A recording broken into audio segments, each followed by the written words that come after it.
Greetings and welcome to another excellent World of Tanks video. Please be sure to like this video, subscribe if you haven't subscribed. It will help me a lot. I'm going to show you something that is based on another video that I saw that was a good video, but it had holes in it that were glaring in my opinion. The information was all correct, but it's an example of the comparison of statistics versus a more subjective test. In this case, the subjective test actually is better than the objective test. It's a very rare occurrence, and I'm going to explain this to you. So what it boils down to is that I'm going to show you the top silver earning tanks from Cold War.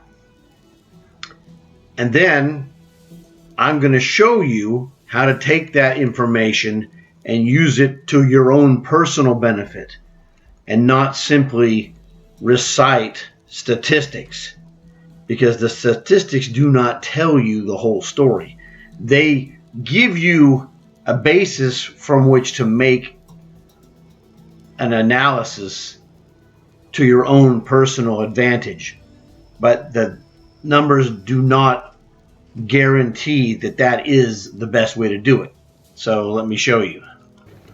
All right, in Era 3, there's only 3 right now premium tanks, and I'm going to show you the way to go. The top silver bonus for Era 3 is the Main Battle Tank 70, which is what you see here. All right. Now, that one has a 55% bonus. This one is the Teledyne AGS, and this one has a 50% bonus. This is the 59D, and this one also has a 50% bonus. I had forgotten about the M60AX. This one has a 55% bonus. So that covers all 4 of the Era 3 premium tanks. And the reason we look at the premium tanks is because premium tanks are the only tanks that have silver bonus. I should have mentioned that, but I forgot. So, sue me. Anyway, the thing here is that I personally have the Main Battle Tank 70 and I have the AGS. So let me go, we're going to go to Era 2 now, and then we'll work our way down to Era 1. This is the Leopard 1A1, and it has a monster 65% silver bonus. This is the FV4211, another monster with 65% bonus. This one is the 62M1. This one also has the monster 65% bonus. Actually, there's quite a few of these that have this bonus. This one is the M60 Rise, also 65% bonus. This one is the M50 Ontos, another 65% bonus. This is the Arctic Hiss, and yes, it's another 65% bonus. This is the Stock Hiss, and it's another 65% bonus. This is a Cobra Cat, and this one is the last of the 65% silver bonus tanks for Era 2. This is a G.I. Joe Mauler. This one is a 60% silver bonus. This is an Object 934 light tank. This is another 60% bonus. This one is an RDF light tank, another 60% bonus. There are several others that are 55% bonus tanks, like my personal favorite, the Armadillo. And there's also a handful of 50% silver bonus. I'm not going to go through the entire list because, you got to do some work for yourself. I showed you the highest ones.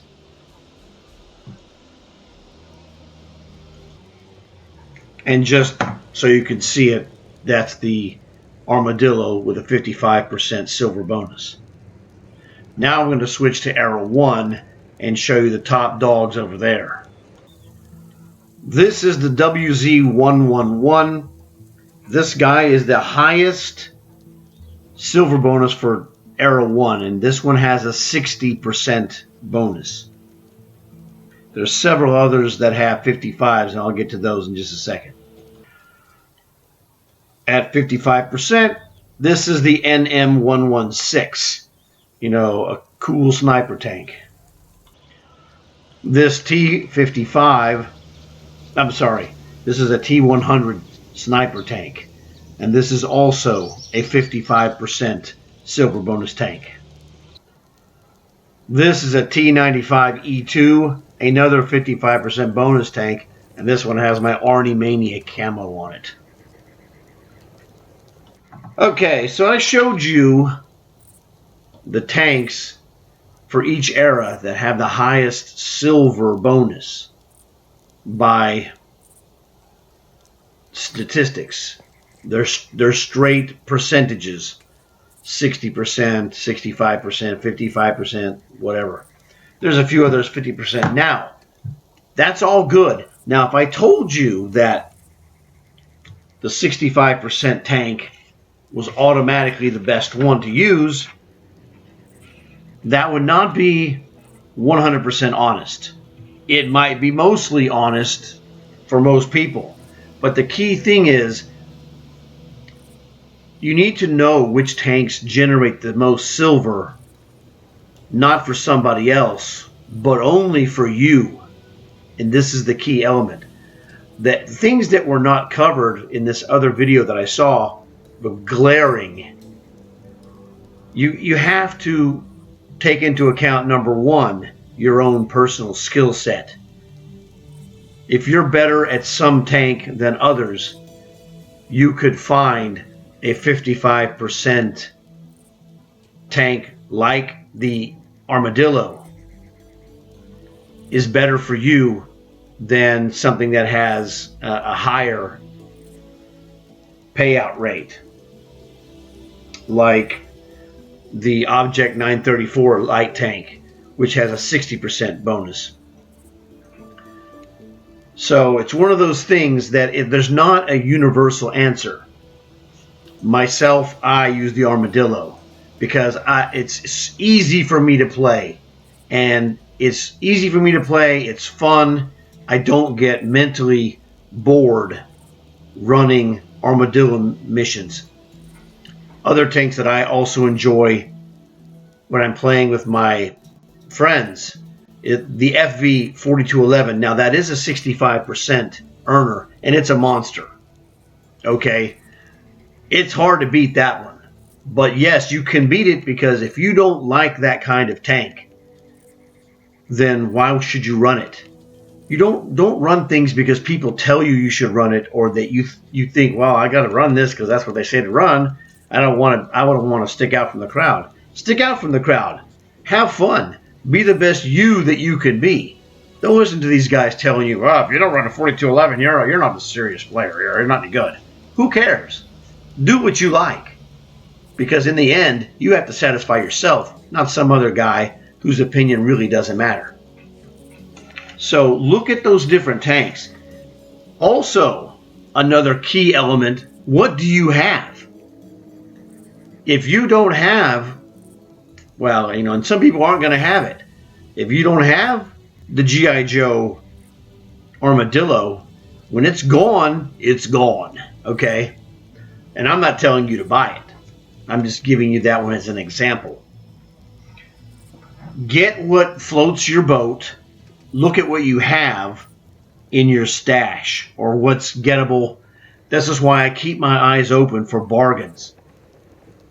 You never know what kind of a bargain is going to be the bargain in front of your face, and then down the road you discover something that makes it a super bargain. So this tank is another one. This is the Telecom AGS Light Tank Sniper. This is very high on the list, but I enjoy playing this, so it's not work to me.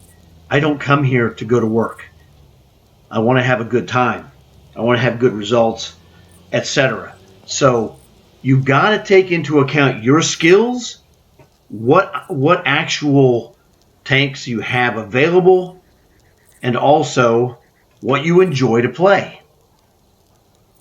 So that's the thing.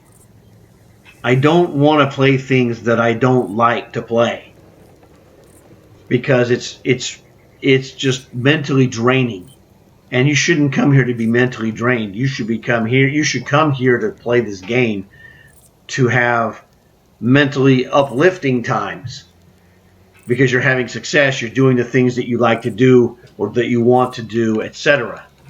Do what you enjoy. If you make less silver and enjoy the game that you're playing, why would you switch to something that's boring that makes more silver? You're going to have a negative result there by playing something that's not your style. So playing within your style is a huge element, and it makes a big impact on your game. Don't do stuff now. Okay, there's an exception here. Don't do stuff that you don't like to do. The exception there is sometimes you have to do stuff you don't really want to do as part of a operation or as part of a contract. That's different, okay? That's a temporary thing. That's a chore that you have to take care of, and that's fine. You do it, and then you're done, and you go back and do whatever you like, okay? So what you like to do and what I like to do and what somebody else likes to do, those are three different things. So don't try to satisfy some other person's opinion of your game. It doesn't matter. I don't care what they think of me. I do what's good for me and what's good for my team. And if they don't like it, well, that's just too bad. So that's the thing.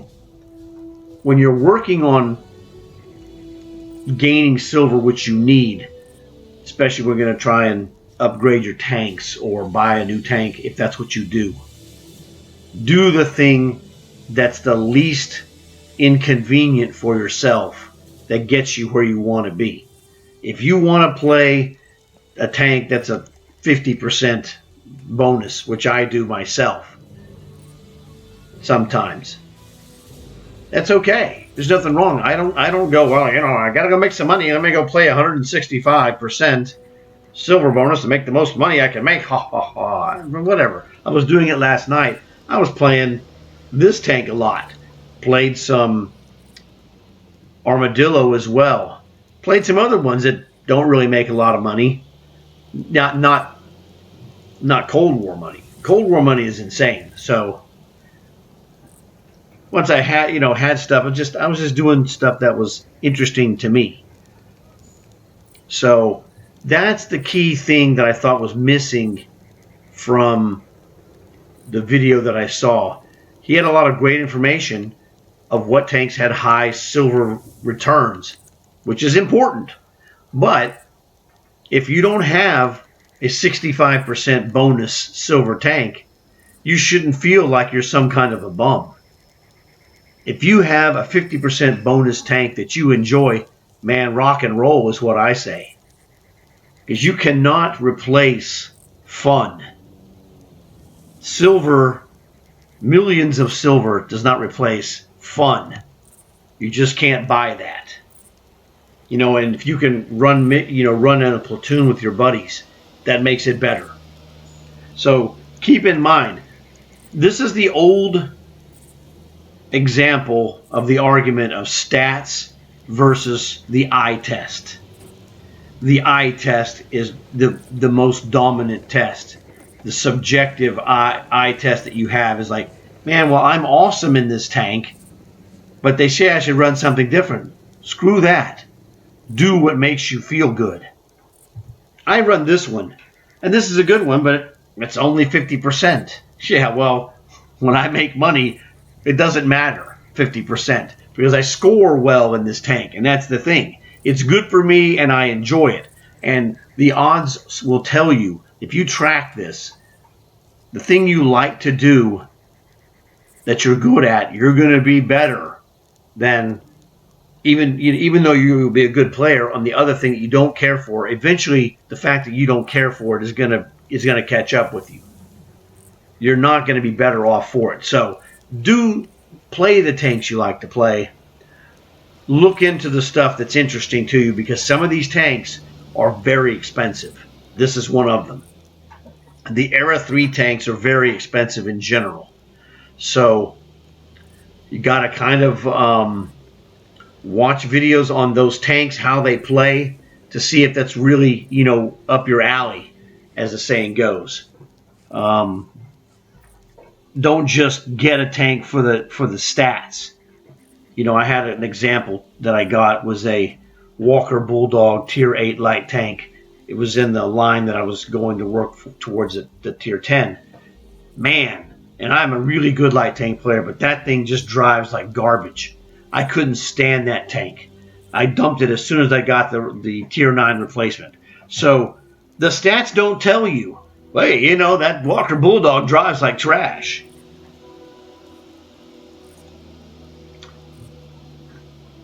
The stats don't tell you that Walker Bulldog drives like trash. They don't tell you that.